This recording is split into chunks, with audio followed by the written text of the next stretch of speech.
Öyle Hazreti Ali diriydin, ondan yine kömək istəyirəm. Necə diriliyində cəmaət gəlib deyirlər ki, ya Ali, mənə köməklə falan şey eləyim, indi mən deyirəm ya Ali. Ne olur mənə köməklə, mənim pulum çox olsun. Neydi var? Ay qardaş, gedib araq satıb pul qazanmaq olur, arağa təvəssül etmək olur. Halallara təvəssül etmək olmur. Ruzini Allah'tan dileyin.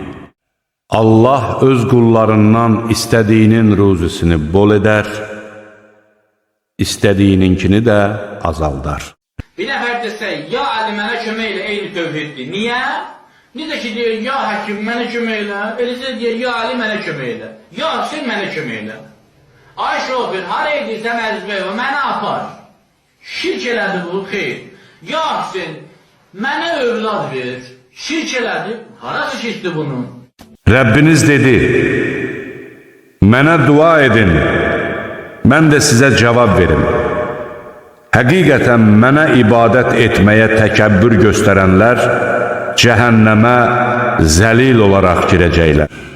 Darda qalan kimsə yalvardığı zaman ona cavab verən, şəri sovuşduran və sizi yeryüzünün varisləri edən kimdir?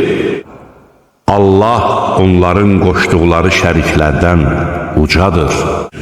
Onların çoxu ancaq şərik qoşaraq Allaha iman gətirir. De ki, mən yalnız öz Rəbbimə dua edirəm və kimisə ona şərik qoşmuram. Allahdan başqa heç kəsə dua etməyin.